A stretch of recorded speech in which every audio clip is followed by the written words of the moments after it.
Good afternoon po sa ating lahat. At una, nagpapasalamat sa Panginoon sa kanyang biyaya sa atin. At ngayon ay ako'y mangaral sa inyo ng salita ng Diyos. Kaya na sabi ni Pastor, huwag akong kabahan kasi hindi nyo naman alam yung preach ko, pero kinakabahan pa rin ako. Kaya hilingin po sa Panginoon ang kanyang tulong. And you might notice whenever I'm nervous, I tend to speak fast. But I'll be conscious about it naman po. So, mga minamahal, ating buksan ang ating mga Biblia sa Lumang Tipan sa aklat ng Hosea. Hosea chapter 11. O sa may Tagalog na Biblia, Hoseas 11. Ngayong ikasampung Lord's Day, sisimulan po natin ang serye o series sa Minor Prophets. Kaya na may nakausap po ang kapatid kasi pinag-pray ko ano bang magandang buksan na aralin. May nagsabing kapatid, hindi siya ganoon kapamilyar sa aklat ng Hosea. So I think tama yung decision po natin sa pag-aaral. So ang Hosea, isa siya sa una sa Minor Prophets. And kung titigan natin sa mga pag-aaral, ay ang mga Minor Prophets ay tinatawag na the 12. At sa Hebrew Bible, sa mga unang references dito ay kinikilala na iisang aklat lamang. So binabasa siya bilang isang aklat lamang yung Minor Prophets. So there are 12 Minor Prophets and don't worry, we will go through each one of them bilang overview kung masusundan pa po itong preaching na ito. Sa observation po ng isang scholar, nasa unahan daw ng listahan ang Hosea kasi una dahil sa haba nito, 14 chapters, at sa teolohiya na nilalaman nito. Ang aklat po ng Hosea ay nilatag niya dito ang dynamics ng covenant relationship ng Diyos sa bayan ng Israel. Ang temang ito din ang pangunahing mensahe, hindi lamang ng Hosea kundi ng iba pang minor prophets, na ating matutunghayan sa mga pag-aaral natin. Ang teksto po ngayon na ating babasahin sa 11 at chapter 11, 7 to 9, ang nakikita ko at sa ibang mga pag-aaral na puso o key chapter or key passage ng Hosea. Sabi nga ng isang mangaral, in many ways, this is the heart of Hosea's message. So ating basahin ang Hosea chapter 11 verses 7 to 9. Ito po ang di nagkakamali at walang pagkakamaling salita ng Diyos sa salin ng ang bagong ang Biblia. Verse 7. Ang bayan ko ay mahilig lumayo sa akin. Bagaman tumatawag sila sa kataas-taasan, walang sino mang nagtataas sa kanya.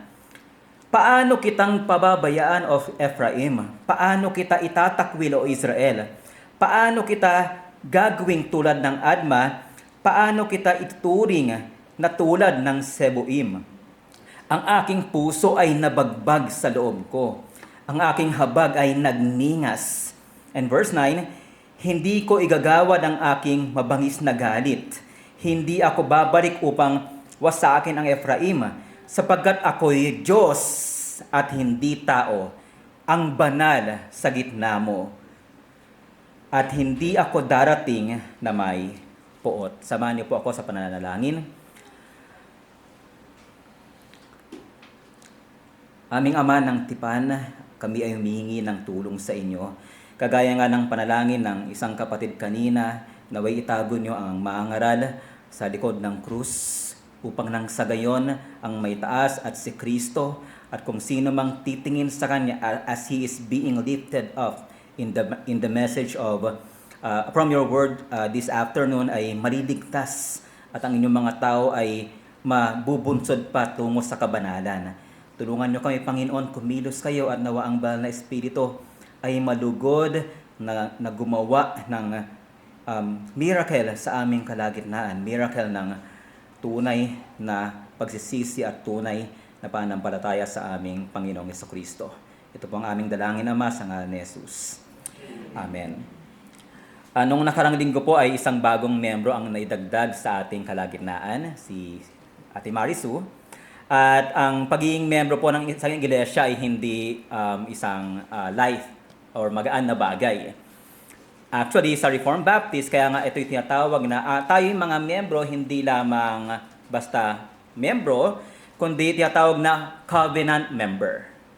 Kaya napakahalaga nga sa buhay ng isang manampalataya at sa buhay ng isang iglesia ng tipan, ang konsepto ng tipan or covenant.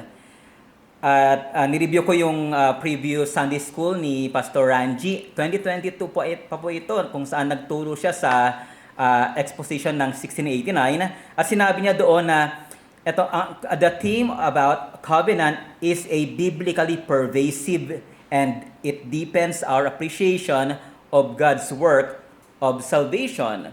So mahalaga ito para sa atin. Pero huwag kayong mag-alala, hindi ko po ilalahad yung familiar siguro kayo sa controversy nangyari ngayon, social media. Pero tignan natin yung kahalagahan ng covenant at kung ano yung binibigay ng mga propeta tungkol dito. So, una, mahalaga ito dahil tutulungan tayo nito na para maunawaan ng maigi, ng malinaw ang ating relasyon sa Diyos. Kaya sinabi sa ating confession, Baptist Confession, chapter 7, na ito yung nagsilbing tulay sa Diyos at sa tao. At siya ay kinalugod ng Panginoon na ipahayag ang kanyang sarili sa pamamagitan ng tipan. At pangalawa, mahalaga din ito dahil ang trabaho po ng mga propeta, isa sa trabaho ng mga propeta ay ang pag-enforce ng tipan ng Diyos. So, pwede natin silang tawagin na covenant enforcers. Kung may mga traffic enforcers na hindi ginagawa yung trabaho nila, pero itong mga propeta, they are bound to do their duty as covenant enforcers. And sa araw nila, itong mga enforcers, na ini-enforce nila yung covenant para tawagin yung mga tao ng Diyos na alalahanin, bumalik sa Diyos, at manatiling matapat. So, ngayong hapong ito, bibigyan ko ng diin yung kahalagahan na bakit natin dapat isama sa ating pagbubulay-bulay yung tipan ng Diyos. So, ang pamagat ng ating pag-aaral ngayon, ang tipanang pag-ibig ni Yahweh. The covenant love of the Lord. At ang mensaheng nais kong dalhin ngayong hapong ito ay ito. Ito po. Meditating upon the Lord's covenant love for us despite our sins motivates us to live faithfully for Him. Ang pagbubulay ng tipanang pag-ibig ni Yahweh para sa atin sa kabila ng ating kasalanan ay ang mag-uudyok sa atin na mamuhay ng matapat para sa Kanya. Ganito ang kahalaga ang tipan. So, as we progress with our exposition, ang tatanong natin ngayong hapong ito, paano tayo tutulungan netong passage sa Isaiah chapter 11, 7-9 para makita pa natin yung kahalagahan ng tipanang pag-ibig ng Diyos. Tipanang pag-ibig ni Yahweh. So, dalawang bagay.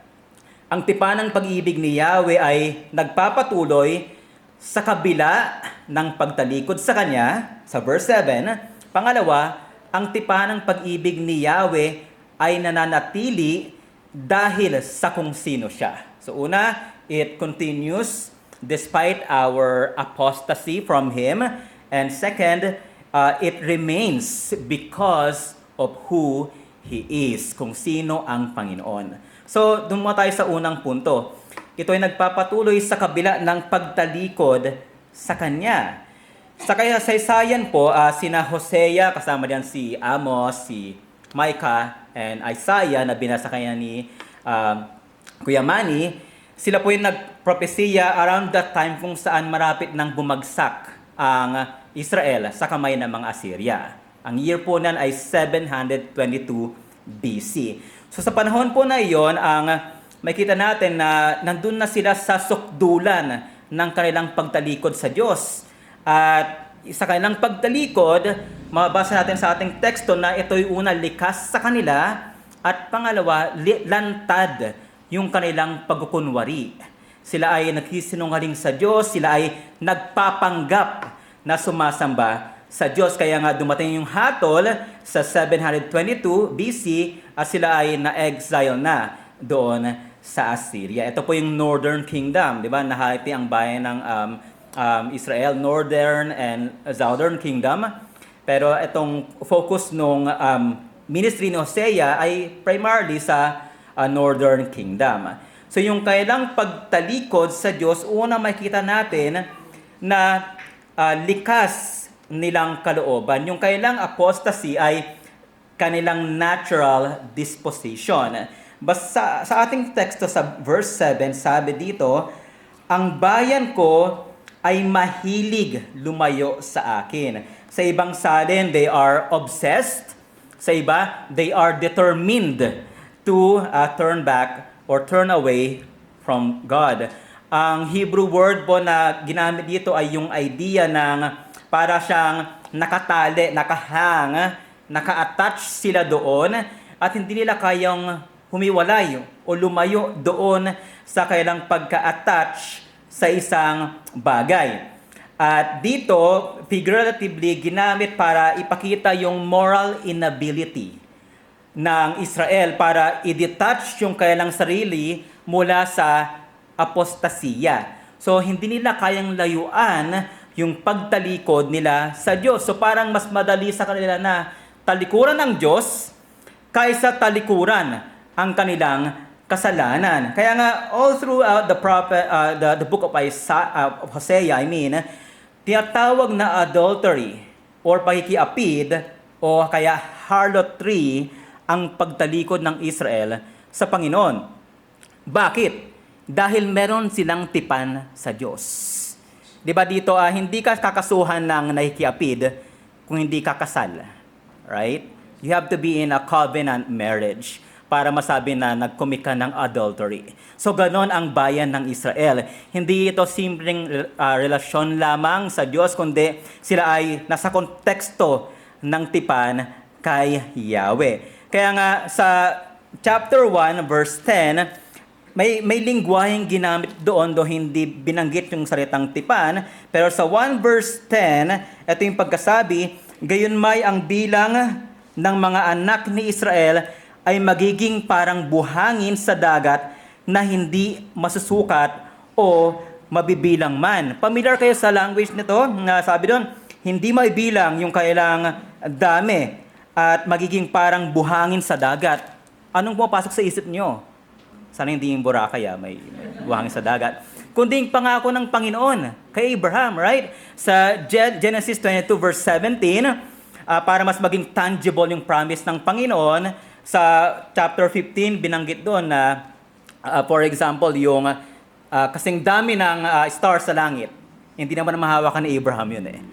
So sa 22, expand and elaborate ng Panginoon, sinabi niya kasing dami ng buhangin sa dagat. Nasa Middle East si Abraham, so may idea siya kung gaano karami yung sun. So mas maging tangible yung experience ni Abraham ng pangako ng Diyos. So ganito yung ginamit na lingwahe para ipakita yung ipaalala sa Israel. Ito yung pangako ng Diyos. Ito yung kanyang tipan sa inyo na inyong tinalikuran. Kaya nga sa chapter 8 verse 1, sinabi doon, sapagkat sumira sa tipan ang aking bayan at nilabag nila ang aking kautusan. So malinaw na ang bayan ng Israel, sila yung sumira sa tipan nila kay Yahweh. Kinalimutan nila ang tipan ng pag-ibig ni Yahweh. Kaya ganun katindi ang kasalanan ng Israel dahil kailang tinalikuran ang Diyos ng tipan at tumungo sa ibang Diyos-Diyosan. So yung kailang pagtalikod, nakita natin, likas. Sabi doon sa kanila, sabi doon, mahilig sila. They are bound to disobey God. Kaya nga if you have ESV, alam ko favorite ni Pastor Angie yun. Sabi doon sa verse 4, magandang play on words eh. Sabi sa verse 4, God bent down to feed them. And then sa verse 7, but they were bent to turn away from God. Kung ang Panginoon, He bent down para pakainin sila. But they were bent to turn away from God. Mahilig silang lumayo sa Panginoon. They were determined to turn away from God.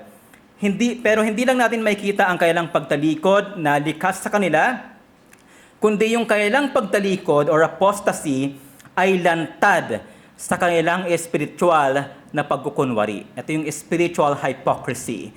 Again, sa chapter 11, verse 7, sabi doon, ang bayan ko ay mahilig lumayo sa akin, bagaman tumatawag sila sa kataas-taasan, walang sinumang nagtataas sa Kanya. Tingnan niyo yung lingwahe, no? Tumatawag sila sa Panginoon, pero ano daw? Walang nagtataas sa Kanya. Now, notoriously, medyo mahirap yung Hebrew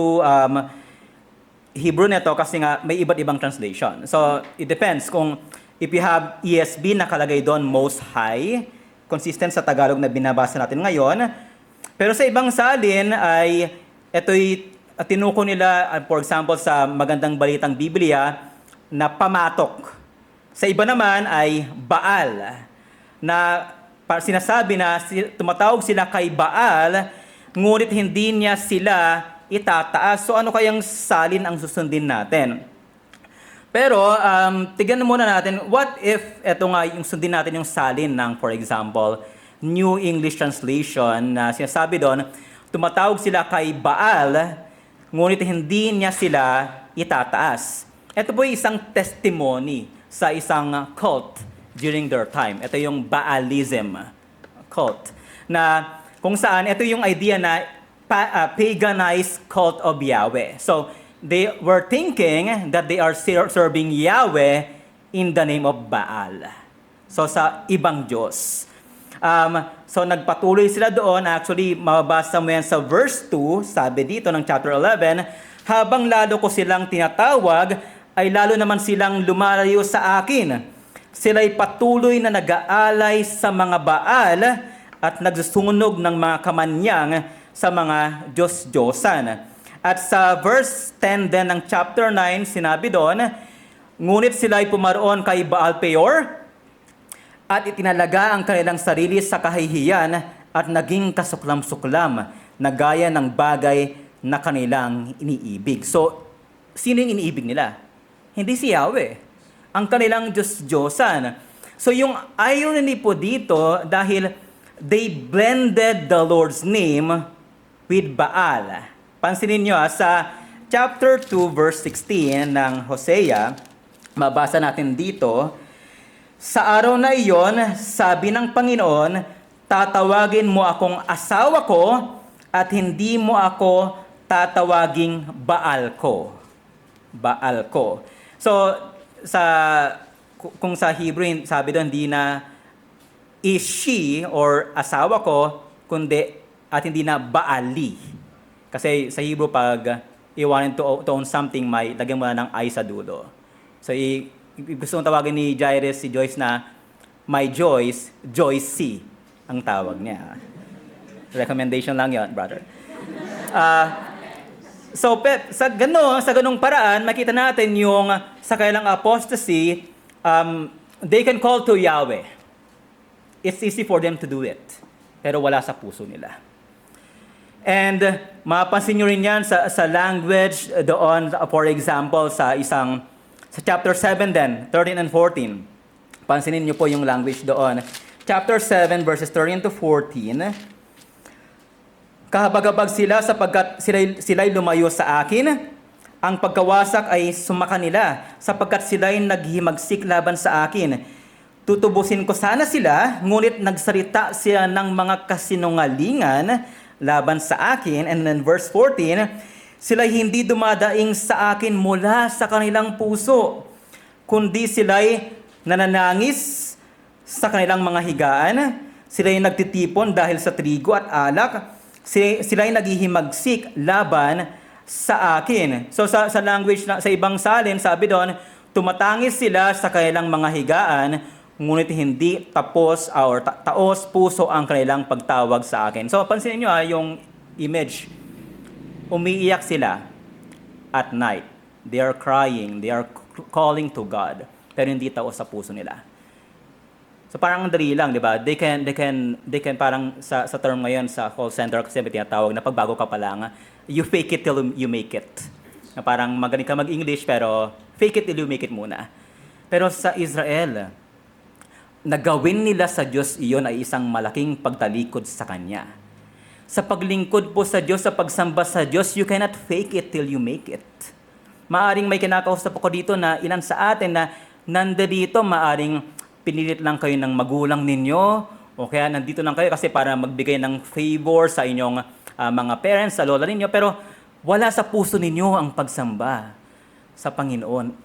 Kaibigan, kung yan ang kalagayan mo ngayon, matakot ka. Kasi you cannot fake worship. You cannot fake God. Dahil ang hinihingi ng Panginoong Diyos ay taos-pusong pagsamba kay Yahweh. Kaya nga, ang parang tatanong natin dito, di ba? Hindi ba nila kilala si Yahweh? Paano nila nagagawang linlangin ang Diyos habang sumasamba sa Kanya? Pero alam natin sa ating mga pag-aaral at tinuro ng ating mga pastor, ganito ang nangagawa ng kasalanan. Sa kailang hypocrisy, they can call to Yahweh without honoring Him. In their hypocrisy, they can blend Yahweh with their gods. At ganun lang kadaling gawin sa kanila. Hindi ba ganito yung kinundina ni Jesus sa Book of Matthew, chapter 15, 7-8, na sinabi ni Jesus sa mga Pariseyo, kayong mga mapagkunwari, tama ang ipinahayag ni Isaiah tungkol sa inyo nang sabihin niya, iginagalang ako ng mga bayang ito sa kanilang mga labi, ngunit ang kanilang mga puso ay malayo sa akin. So, posible ito, kaibigan. Kaya ang punto natin dito ay hindi natin maaring sabihin na tayo may tipan at relasyon sa Diyos, ngunit tayo ay namumuhay ng tumatalikod sa Kanya at puno ng pagkukunwari sa ating mga labi. Pero sa kabila ng ito, gaya ng ating binibigyan ng diin, nananatili, nagpapatuloy pa rin ang tipan ng biyaya, tipan ng pag-ibig ng Panginoong Diyos. At actually, makikita natin ito sa buhay, even sa personal life mismo ni Hosea. Ang pangalan ni Hosea, Yahweh saves. Si Yahweh ang nagliligtas. And si Hosea ay tinawag ng Panginoon, in fact, inutusan siya na pakasalan ang isang babae. Hindi lang basta babae, isang bayarang babae. Si Gomer. Dati kala ko yung Gomer lalaki, no? Pero babae pala yan. Bayarang babae. And ito yung very reason kung bakit siya tinawag ng Panginoon to marry Gomer. Sabi sa chapter 1, verse 2 ng Hosea, sapagkat ang lupain ay gumagawa ng malaking kahalayan dahil sa pagtalikod nila sa Panginoon. So isang kahalayan ang tumalikod sa Panginoon. Kaya yung buhay ni Hosea ay naging larawan ng tipan ng pag-ibig ni Yahweh kasi sa Hosea chapters 1-3, ito yung naglaban ng utos ng Diyos na ayun nga mag-asawa siya ng isang bayarang babae. Nagkaroon sila ng anak. Actually, isa lang doon yung tunay na anak ni Hosea, si Jezreel. Yung dalawang anak niya, si Lo-ruami at Lo-ami, na meaning na no mercy and not my people, ay anak sa ibang babae, ay sa ibang lalaki. And then even after that, si Gomer, iniwan niya pa si Hosea. Pero anong nangyari? Sa kabila noon ay ibinalik ni Hosea si Gomer sa kanya. Tinanggap niya pa rin bilang asawa. Parang iniisip ko nga ito sa parang, siguro kung si Hosea lang yun, siguro hindi niya na binalikan yung asawa niya. No? May anak, nakiapid na, may nagkaanak sa iba, sinaktan siya, baka ganon. Pero ang pag-ibig ni Yahweh ay iba, na kung saan naging larawan iyon ng tipan ng pag-ibig ni Yahweh para sa kanyang bayan na Israel. So ang hamon dito, na tingnan po natin ang ating buhay at gawi ngayon. Yung pagtalikod, ito ba yung marka ng ating buhay? may marka ba ng pagkukunwari ang ating pagsamba sa Diyos? Kaibigan, ikaw ba ay mahilig lumayo sa Diyos? Madali lamang ba sa iyo na tumalikod sa Diyos mo? At sa isang pangaral ng isang preacher noon, madali bang sa iyo na sundin ang iyong boss kaysa sundin ang iyong Diyos? Kapag ikaw ay humaharap sa hamon sa iyong trabaho, ikaw ba ay sumasamba na may pagkukunwari sa Diyos? Kung ikaw ay kabilang sa tao ng Diyos, tatanggap ka ng pagtatama, itutuwid ka ng Diyos. Pero kung ikaw ay malayo sa Diyos, hindi ka makapagtatago sa Kanya. Kung ang lifestyle mo ay every Sunday umattend ng church, and then Monday to Saturday, ang buhay mo ay napakalayo sa Diyos, kaibigan, hindi ka makapagtatago sa Diyos. At maaaring iniisip mo ngayon na, ang Israel, di ba, tumalikod sila sa Panginoon, pero later on, binalik pa rin sila ng Panginoon, right? So parang okay lang din sa akin yon. I might as well do that. Pero huwag natin kalimutan, hindi kasalanan ang katapusan ng bayan ng Israel. Merong pangako ang Diyos. Kaya nga sa Hosea 14 verse 4, sinabi doon, I will heal their apostasy. I will love them freely. Na kahit yung pagtalikod ng Israel ay gagamutin ng Diyos. Ganito yung tipanang pag-ibig ng Diyos para sa bayan ng Israel. At lalong-lalo na para sa atin, nakabilang sa New Covenant in Christ. Kaya tignan natin ang tapat na pag-ibig ng Diyos. Kaya sa ating ikalawang punto, hindi lang nanatili ang tapat na pag-ibig ni Yahweh or tipanang pag-ibig ni Yahweh sa kabila ng ating pagdalikod, kundi nananatili ito dahil sa kung sino siya. God's covenant love remains because of who He is. Imagine, if ang basis ng everlasting covenant ay ang ating obedience. Tingnan po natin ang buhay. Walang exempted. Tingnan natin ang buhay natin. If every day, the basis of God's love para sa atin ay ang ating pagsunod, meron pa kayang manatili sa atin, sa Kanya? If we know ourselves, sana walang magsabi sa atin, yes, I think so. Mukhang okay naman ako.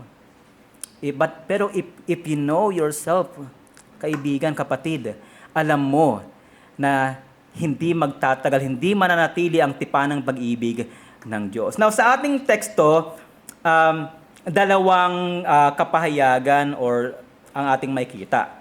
Una, nanatili ang tipanang pag-ibig ni Yahweh dahil siya ang Diyos ng pag-ibig. At ikalawa, ito ay nanatili dahil siya ang Diyos na banal. Una, ang Diyos ay pag-ibig. Sa verse 7, sabi doon, sapagkat sila'y naghimagsik ng hangin. Wait lang, nasa chapter 8 ako, verse 11. Chapter 11, verse 7.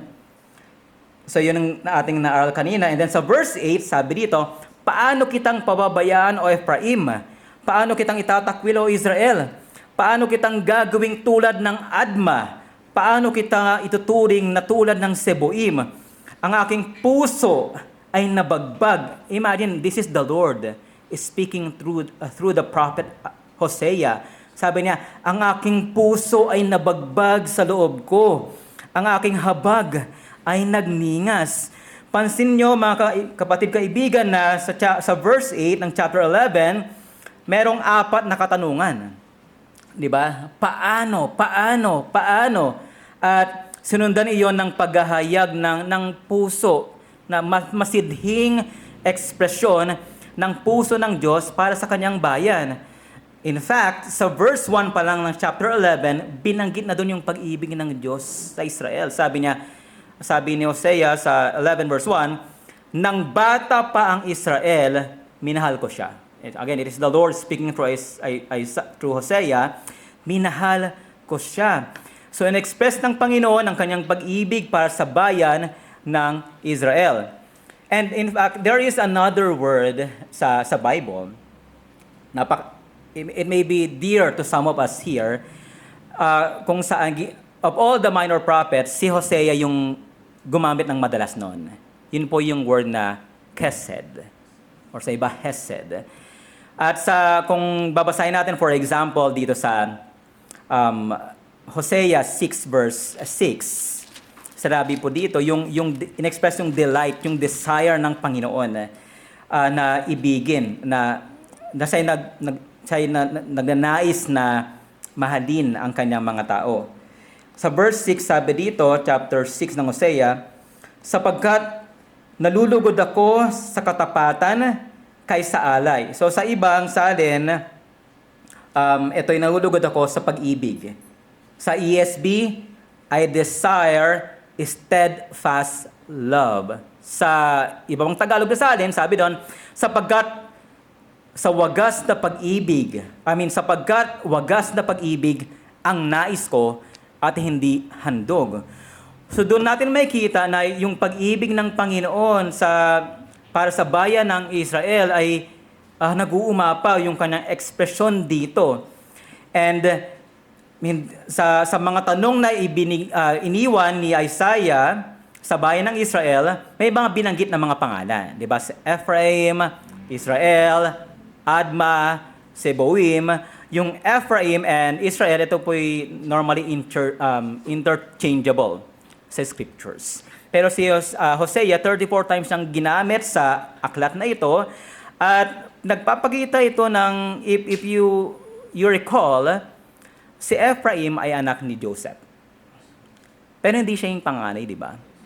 Yung ibibless na ni Jacob, ang anak ni Joseph, di ba pinagpalit niya yung kamay niya? Ang pinagpagpala ay si Ephraim instead of Manasseh na kanyang anak. So dito ating makita na yung favor ng Panginoon. Kaya kung ating babasahin with that context in mind, sabi niya, paano kitang pababayaan o Ephraim? Pinili kita eh. How can I do that? And even Israel, right? This is the name of the new name given by the Lord to Jacob after wrestling with him. Na kung saan, kung babalikan nyo yung expression ng tipan ng Diyos, sasabi, may mabasa kayo sa scriptures, Old Testament, naalala ng Panginoon ang kanyang tipan kay Abraham, kay Isaac, at kay Jacob. So ito yung pag-ibig ng Panginoon in express na parang, ito yung tatawag sa literature na rhetorical question na merong obvious answer. Right? Paano kitang iiwan? Paano kita pababayaan? Paano kita gagawing yung sumunod na mga pangalan tulad ng Adma? Paano kita ituturing na tulad ng Seboim? Ito naman pong Adma and Seboim, ito yung mga bayan na nakasama doon sa Sodom and Gomorrah. Nung binasak ng Panginoon ang Sodom and Gomorrah, kasama ito yung mga syudad na kung saan totally winasak sila ng Panginoon. Kaya siya sabi dito ni Yahweh through Hosea, paano kita gagawing tulad ng Adma? Paano kita wawasakin? Pinili kita. Paano kita iuturing na tulad ng Seboim? Paano kita wawasakin ng tuluyan? Minamahal kita. Kaya nga yung sumunod na mga statement, ito yung masidhing kapahayagan ng pag-ibig ng Diyos na sabi doon, ang aking puso ay nabagbag sa loob ko, ang aking habag ay nagningas. Ganito din ang ekspresyon na ginamit ni Jeremiah sa Jeremiah 31 verse 20 na sinasabi, si Ephraim ba'y aking minamahal na anak? Siya ba ang giliw kong anak? Sapagkat kung gaano ako kadalas magsalita laban sa kanya, ay gayon ko siya naaalala. Kaya't nasasabik ang aking puso sa kanya. Ako'y tiyak na maawa sa kanya, sabi ng Panginoon. Yung lingwahe ng Panginoon, parang ito yung pag-ibig ng mga magulang sa anak natin na maaring napariwara ang buhay. Maaring naging black sheep sa family ang isa nating anak or mahal natin sa buhay, pero yung lingwahe na binibigas natin ay sabik pa rin tayo sa mahal natin sa buhay kahit anong gawin niya. So ganun yung binabanggit ng Panginoon dito. He is expressing His love through this language para ipakita ang kanyang pag-ibig sa kanyang mga tao. So dito natin makikita na ang Diyos hindi katulad ng mga walang buhay na mga Baal. Ang Diyos na buhay ay may tapat na pag-ibig para sa kanyang mga tao. Indeed, the covenant Lord is the lover of the unloving. Siya ang umiibig sa mga hindi kaibig-ibig. The lover of the unlovely is a covenant-keeping God. Iniingatan ng Panginoon ang tipan niya sa kanyang tao. So, nagpersist, nagpatuloy, nanatili ang pag-ibig ng Panginoon despite doon sa kasalanan ng Israel. Ang next question natin, bakit? Hindi dahil sa kung sinong Israel, kundi sa ating teksto sa verse 9, dahil sa kung sino ang Diyos. Because of who He is. Verse 9 sabi ito, hindi ko igagawad ang aking mabangis na galit. Hindi ako babalik upang wasakin ang Ephraim, sapagkat ako'y Diyos at hindi tao, ang banal sa gitna mo, at hindi ako darating na may poot. So yung masidhing expression ng pag-ibig ng Diyos ay tumungo sa tiyak na action, decisive action, where hindi lang sinabi na, mahal ko kayo eh. Minsan kasi may tayo ganun eh, no? It's easy to say that we love someone. It's another thing to act that love. Pero sa Panginoon, hindi na natiling pangako ito. Sabi niya sa verse 8, hindi ko igagawad ang aking mabangis na galit. Hindi ako babalik upang wasakin ng Israel. At hindi ako darating na may puot. Bakit daw? Again, as we have observed sa verse 8, merong 4 na tanong doon sa verse 8. Sa verse 9, merong 4 na negatives. Sabi niya, hindi ko igagawad. Hindi ako babalik upang wasakin. Hindi ako darating na may puot. At ang pinakamagandang hindi doon, hindi ako tao. Ako ay Diyos. Kung if you have read the Old Testament, minsan lalo yung Judges, 'di ba? Parang mapakamot kayo, no? Cycle ng sin, call upon the name of the Lord, the help of the Lord came. And then niligtas sila, nagpadala ng judges to save them. And then after ilang year, ano nangyari? Bagsak na naman. Tawag sa Panginoon. So paulit-ulit. And as we read the Old Testament, minsan ma-realize natin, parang ito yung buhay ko. Pero matapat ang Panginoon kasi ang kanyang mga tao na sa kanya ay hindi niya tuluyang pinababayaan. So, sa 4 na negatives doon, pinakita yung what God will not do and what God is not. Praise be unto the Lord because He is not a man.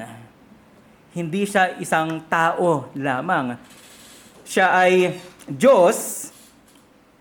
Sabi niya, ako'y Diyos at hindi tao. At ang sinabi doon, ang banal sa gitna mo. Now, kung familiar kayo sa holiness ng Lord, kaya nga sa iba mayroong isang picture na ang tawag sa poot or anger of God is His holiness set on fire.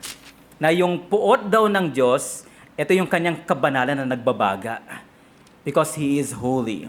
Pero, bakit parang iba yung logic dito na because He is holy, He will not destroy Ephraim?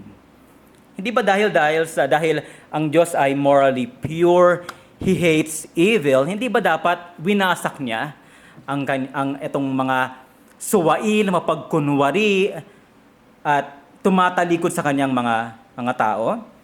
Pero dapat nating matutunan na ang basic idea ng holiness ng Panginoon ay yung kanyang otherness. Pagiging iba niya, ibig sabihin sa treatment niya sa bayan ng Israel, hindi gaya ng isang tao.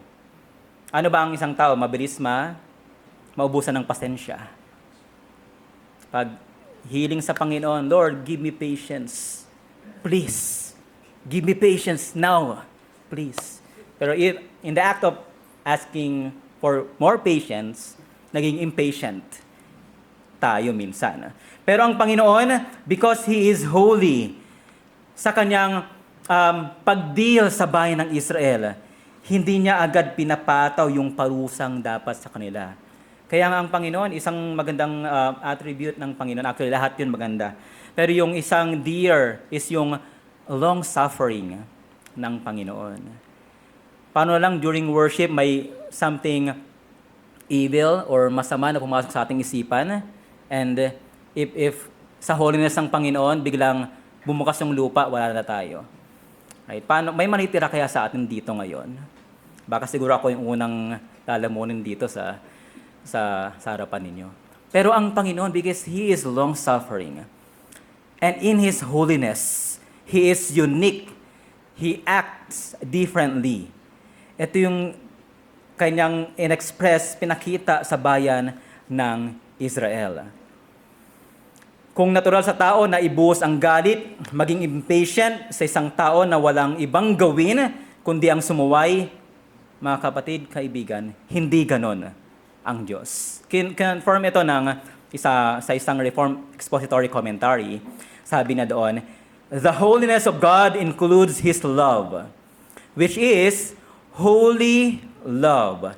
And for this reason, Israel was not utterly consumed. Na yung pag-ibig ng Panginoon is holy. Wag na tayong magpaniwala sa mga lumalabas sa social media. Recently, merong isang sikat na personalidad na interview siya. Sabi niya na okay naman siya. In essence, sabi niya okay naman siya, and para sa kanya, mahal sila ng Diyos kasi naniniwala siya na God is kind. Pero yung nagsasalita na iyon ay member ng LGBT community. So he has remember, hindi ko sinabing siya, he has nalimutan yung word. Meron siyang parang idea ng holiness, kindness ng Panginoon na corrupted. Right? Sana wala sa ating ganun. Na ang love ng Panginoon na hindi contrary sa kanyang holiness. His love is holy.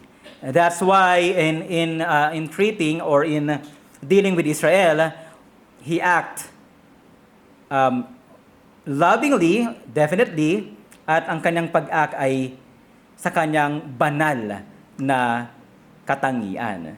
So pinakita ng Panginoon ang kanyang holiness by entering into their midst. Sabi doon sa verse 9, sapagkat ako'y Diyos at hindi tao, ang banal sa gitna mo. Nasa gitna ng Israel, ang banal na Diyos. So kung ako ang isang Israelita, nabasa ko ito'y dapat magdulot sa akin ng takot. At hindi lang takot, kundi ng pasalamat sa Diyos na, oh Lord, habang nagkukunwari pala ako sa iyo, ikaw na banal na Diyos ay nasa gitna namin. And even until now, buhay pa kami.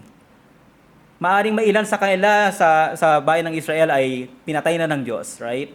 Kagaya, for example, if you remember Leviticus 10, si Nadab and Abihu, they offered a strange fire na hindi pinag-utos ng Panginoon. And if you read the text, sinabi doon, pinatay sila ng Panginoon. Bakit? Dahil hindi nila itinuring na banal ang aking pangalan. Ganun yung similar wording. Pero ang punto dito, yung pag-ibig ng Panginoon o yung kanyang tipa ng pag-ibig ay nagpapatuloy, nananatili, despite Israel's unfaithfulness, because His love is holy. Not like our love na parang gushy feelings lang, no? Na pag may dumaan diyan, kikiligin ka, and tapos na. Right? Pero ang pag-ibig ng Panginoong Diyos is a commitment. Kaya nga ito ay isang tipan. Kaya nanatili talaga ang tipan ng pag-ibig ni Yahweh dahil sa kung sino siya. You must praise God and thank God because it remains for who He is and because of who He is. Isa po sa mga pumirma sa First London Baptist Confession of Faith ay si Mr. Henry Forty. Ay, yung 40 hindi po yun edad niya, apelyado niyo po yun. Henry Forty. Isa po siyang pastor na isa din sa key figures sa particular Baptist history na ating minana ngayon. Pero dumating po ang panahon na siya ay nagkaroon ng malubhang karamdaman hanggang hindi na niya magawa yung lagi niyang ginagawa. That is preaching the gospel. Kaya noong January 25, 1693, siya po ay namatay sa edad na 67. And then 4 days later, ang kaibigan niyang pastor na si Benjamin Keach, maaring familiar sa inyo, ay nangaral para magbigay ng kaaliwan sa mga miyembro, kaibigan ni Mr. Henry Forty na nagdadalamhati. At itong mensaheng iniwan ni Benjamin Keach ay para aliwin sila ay tungkol sa walang hanggang tipan ng Diyos. So, I'll be quoting it, part of it. Pakinggan po ninyo mga kapatid kaibigan kung paano niya in-encourage ang mga mananampalataya during that time na baka inisip nila, iniwan na kaya tayo ng Diyos kasi nawala ang aming pastor at kami ay naiwan ng walang pastor. Ito yung sabi ni Benjamin Keach, and I quote, Although my faith is small and love is cold, and am distressed by what I behold, and though the pillars of my house do shake, my eyes grow dim and hands grow very weak, and though in my own self I am nothing, and for my sins God might justly damn me, yet He a covenant hath made with me, which is eternal, cannot be broken, for it is ordered well in everything. And this from hence my hope and joy do spring. So pinakita ni Benjamin Keach na yung tipan ng Panginoon sa kanyang tao ay hindi mahisira. Ito ay nagpapatuloy. Kaya nga, later on, makita natin na iningatan ng Panginoon yung congregation ni Henry Forty.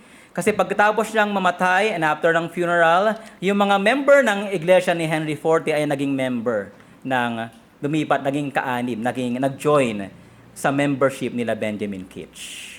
Naging isa sila doon bilang tipan sa harapan ng Panginoon. Kaya nga sinabi din ni Benjamin Keach doon sa kanyang message during the funeral, this covenant is the only city of refuge for a distressed soul. Kaya ang hamon po sa atin mga kapatid, mga kaibigan, gawin mong tuwinang bahagi ng iyong pagbubulay-bulay ang tipan ng mapagmahal at banal na Diyos na ipamalas kay Kristo. Minsan ba na nagamit mo, parang naging encouragement na sa iyo na hindi kayo iwan ng Panginoong Diyos kung ikaw ay isang mananampalataya. Hindi kayo iwan ng Panginoong Diyos because He is not only a covenant-making God, but He is a covenant-keeping God. Maaring araw-araw tayo ay lumalayo sa Kanya in different ways. At maaring sa dating na linggo, harap tayo ulit sa hamon ng kahinaan ng laman o pagtalikod sa Diyos dahil sa kasalanan, o kaya naman sa relasyon mo sa iyong pamilya, o kaya naman sa mga hamon na kaakibat ng iyong trabaho, o kaya naman ikaw ay masusubok sa iyong pasensya sa anak mo, at maaari kang hayaan ng Diyos na mahulog dyan. Pero sa lahat ng ito, ang banal na Diyos ng tipan ay kasama natin. Kahit nag-iisa ka sa iyong tahanan, dumadaan ka sa kabigatan, tandaan mo kasaman mo ang Diyos ng tipan, kapatid. Ito ang dahilan kaya ibinigay niya ang kanyang anak bilang tipan. Sa Isaiah 49 verse 8, sabi nun, ibibigay ko ang aking anak, isugod kita bilang tipan sa aking mga tao. Kaya nga, the reason why we are saved by grace because of the covenant that we have in Christ. Last week, kung ikaw ay membro ng TRBC, nagpartake tayo ng Lord's Supper. Pinagbulayan mo ba yung fact that yung wine that we have drank ay is a new covenant in His blood, in the blood of Christ. So sa panahon na ikaw ay hinahamon, at hinahamon ka na maaring tumalikod sa Diyos, take a pause, kapatid.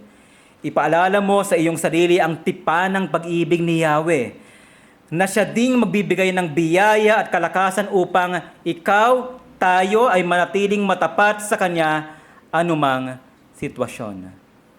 So nawa ngayon ay napagtibay natin ang kahalagahan ng pagbubulay tungkol doon sa tipan ng Diyos. Minsan nag-pray ako and ginamit ko yung ama ng tipan. Sa una parang it doesn't make sense, you know? Ano yung tipan? Anong idea yung tipan? Pero if you understand, it is simply this. It is salvation by grace through faith. Because of the covenant, the new covenant, we are saved by grace. Ito'y biyaya lamang. If there's nothing we did para mapabilang tayo sa tipan ng biyaya, there's nothing we can do para lumabas tayo doon. Pero again, hindi ito license because the Lord will keep us, will keep His people until He comes. Kaya nga, kung nananaig ang tapat na pag-ibig ni Yahweh sa Israel, higit na manaig ito sa mga nakay Kristo. So ang tanong dito, ikaw ba ay nakay Kristo, kaibigan? At kapatid, ikaw ba ay tunay na nagbubulay sa katotohanan ikaw ay nakay Kristo? Yung binanggit na sa book ng Hosea na nagbabakang puot ng Diyos, yung kanyang mabangis na galit, sinabi doon ni Jeremiah Burrow na we need to celebrate. Bakit? Sabi niya, let us then all learn this. Whatsoever afflictions are this day upon us, though it may be we are ready, each of us, to think our own afflictions to be the greatest of all. Yet, learn thou, I say, to bless God, that fire has not been rained from heaven to consume thee and thy family. For this might have been thy portion, this fierceness of anger. Pero when we sin, we are disciplined by the Lord, pero hindi natin na-experience yung mabangis na galit ng Diyos kasi ito'y sinalunan ni Jesus sa kanyang ulo. Kaya anong gagawin mo, kaibigan? Tumawag ka kay Jesus. Hindi niya nilalayuan o tinataboy ang mga lumalapit sa Kanya. Tayo po'y manalangin. Ama ng tipan, salamat dahil sa aming pagbubulay-bulay, you have allowed us to meditate upon the truth that in the new covenant, ito'y tipan ng biyaya sa inyong mga tao. Unlike the old covenant na ilang beses sinira ng bayan ng Israel, pero the covenant you have made with us in Christ na natili. At tulungan niyo kami, Panginoon, na pagyamanin ang pagbubulay-bulay namin sa tipan ng pag-ibig mo para sa amin, na hindi mo kami iiwan, hindi pababayaan. Harap kami sa darating na linggo sa iba't ibang uri ng pagsubok, nawa tulungan mo kami na kumapit sa iyo at kayalanin na matapat ka, aming Ama, at nag-iingat sa amin. Purihin nawa, O Yahweh, ang iyong pangalan at tulungan mo kami sa iyong biyaya. Ito ang aming dalangin sa ngalan ni Jesus. Amen.